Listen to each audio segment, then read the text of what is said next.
The following is a Today's THV special presentation. For Mark Farmer, this day at the office started like most others. Morning, Gerard. But he came to work knowing he'd probably be told to go home soon. How you doing this morning, Dave? Okay. We heard any news from headquarters? Are we still on standby? By 10:15 this morning, headquarters had sent the message. That the call came through and it's time for an orderly shutdown, which is what we did last time a couple of weeks ago. So workers turned in their time cards, shut down their computers, and organized their desks, not knowing how long it would be before they could return to their offices. Well, hopefully I'll be back in a day or two, huh?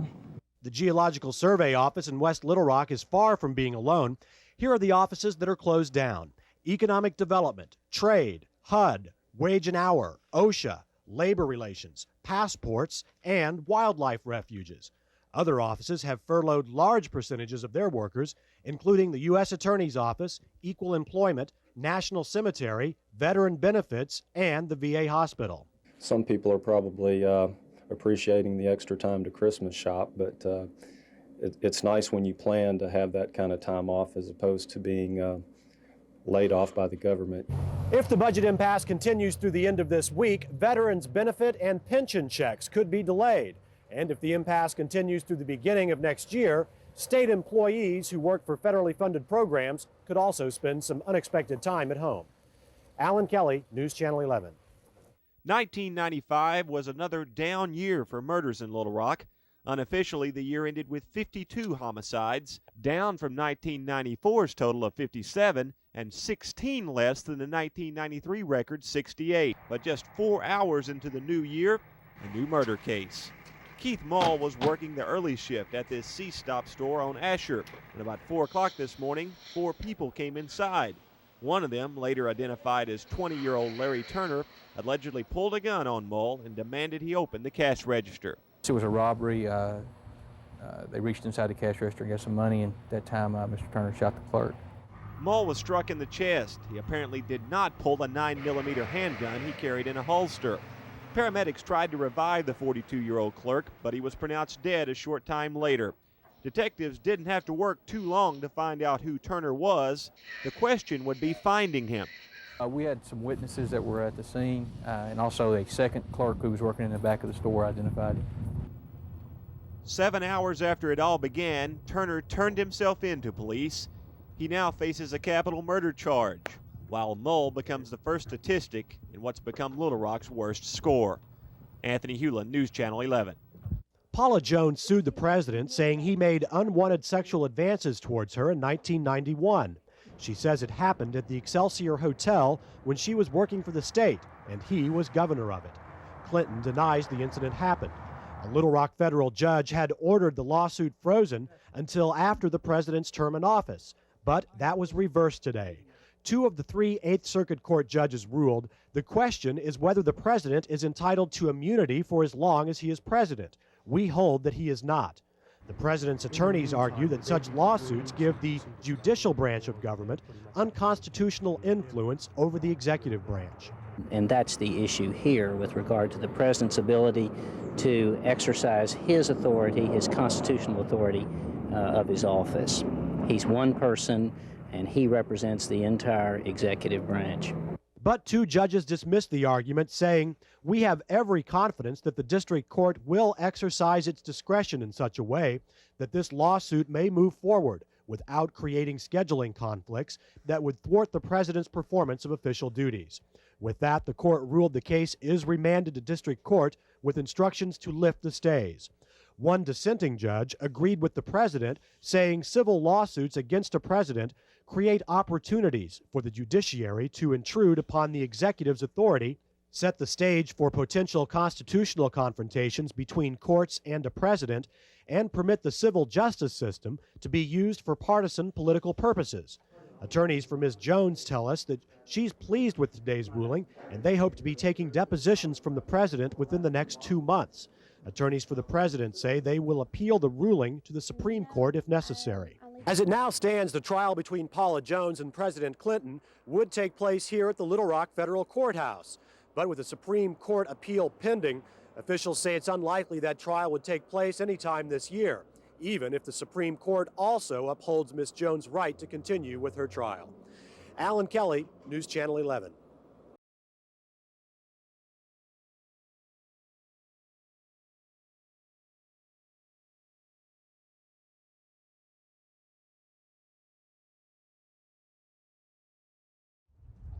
Katie Green and her husband Jimmy suffered some of the heaviest damage. The wind woke us up right before it happened. My husband said, the window's gonna break. And then everything was gone. The roof was gone. We were clear over there, out almost to the street. Luckily, neither was injured. Just scratched, and my husband got a scratch on it. Something hit him in the face. And I was under a wall, and he picked it up and got it off me, but we weren't really hurt. The storm then tracked on to the northeast, hitting the huge Verco plant, peeling away the roof in several locations. School and commercial furniture is manufactured there. A shift of workers were on the job, but luckily the only injuries were some cut foreheads as several men dived under a table as the roof was giving way. Verco employees and contracted labor were scrambling to close up the holes before the Arctic readings settled in. We're afraid that our sprinkler system for fire protection will freeze because we got so many holes in the roof, and what we're trying to do now is temporarily close some of these holes and be able to get some heat back in the building and hopefully get production lines back up and running as soon as possible. 1,600 people are employed at Verco, and more than $1 million worth of product are turned out each day by the 3 shifts there. Some of the workers were able to continue at a plant across the street. The company says workers on all shifts should report at their regular times. The storm then continued on to the northeast, slamming into the airport. Planes at the Conway airport were blown around like toys in the storm. This one wound up across the street between 2 houses. Several aircraft were destroyed and the roof of one hangar collapsed. Damages were still being assessed. It's like a revolution, an electronic revolution. The telecommunications reform law will revolutionize the way Americans use the phone, television, and computer. This revolution has been held back by outdated laws, designed for a time when there was one phone company, 3 TV networks, no such thing as a personal computer. Eventually, the new law should cut local phone rates by dialing up more competition. It deregulates cable TV rates, and it says new TVs must include the V chip. Parents can use it to block out violent or sexually offensive programs. And the law outlaws using the Internet Computer Network to transmit indecent material to kids. Opponents are likening that to the old-style book burning. Free speech groups plan to sue. They say regulating the Internet should be left to parents, not the government. It's about control. It's not about sex. Sex is just the first thing people use to say, oh, there's something dangerous. There is debate over whether the law will create more jobs by expanding the telecom industry or eliminate even more jobs as companies consolidate. But if the law works right, communication will make our lives easier, more educational, and maybe even a little more fun. The recent announcement that Russia will stop accepting poultry from the United States is a major blow to the industry. Last year, $500 million worth of chickens were shipped to Russia, and 1/3 of that came from right here in the natural state. The product we're talking about is leg quarters. That's the thigh and the drumstick of a chicken, okay? Assume the worst and assume that they stop exports on March the 19th, as he has suggested. Then all of those tons of leg quarters that are currently destined for Russia would have to go on somebody's market. Markets here in the U.S., and there's already an oversupply. Russia's threat to quit importing because of health reasons could greatly lower prices for U.S. consumers. Arkansas poultry officials are working to come up with some answers. Our companies in Arkansas have, over the last 2 weeks, attended meetings in Atlanta, Georgia, and in Washington, D.C., to try to offer resolutions to the stated objections by the Russians. Approximately 1 out of every 12 working Arkansans is employed by this industry. It provides almost 90,000 jobs and nearly $2 billion in annual payroll. 30% of all the chicken shipped to Russia in 1995 was from poultry giant Tyson Foods. Officials there don't believe the trade dispute is entirely based on safety concerns. We're not sure that that's all that's at work here because we sell product in 57 other foreign countries. No one else has raised these concerns, and so we think there must be more to it than this. Schaefer says the company isn't planning on cutting production, and in the meantime, the 300-plus members of the state's federation will work with U.S. officials to find a solution before the 19th. Rochelle Davis, News Channel 11.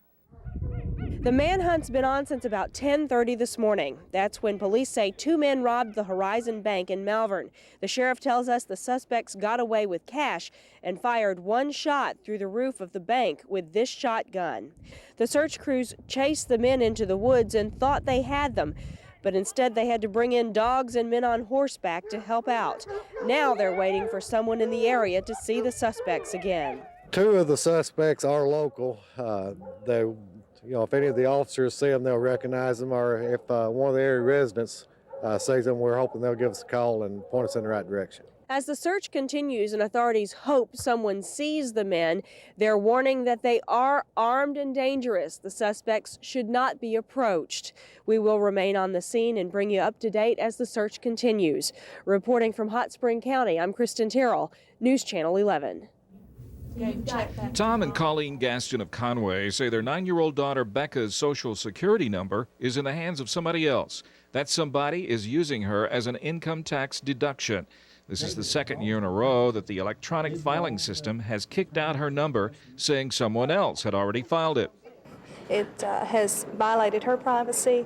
It's delayed our tax return and the money that we would be getting back from the government. But more importantly, for my daughter, it's violated her privacy. Along with a stream of people seeking income tax information and forms at the IRS office, the Gastons came to Little Rock to get some answers about their problem. IRS personnel sat down with them. Someone got access to their daughter's name and her Social Security number. It's very difficult to protect this information because it's so widely used. Cheek says tax fraud meant a $50 billion loss last year for IRS. His office was able to help the Gastons, but it will take some time. They'll have to file a paper return.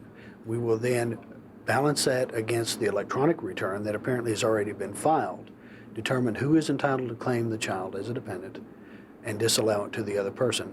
And this could take weeks to several months. I definitely got some satisfaction. There was a ray of hope and all of that, and the fact that they are doing something about it. They're trying to resolve this. Bob Bray, News Channel 11.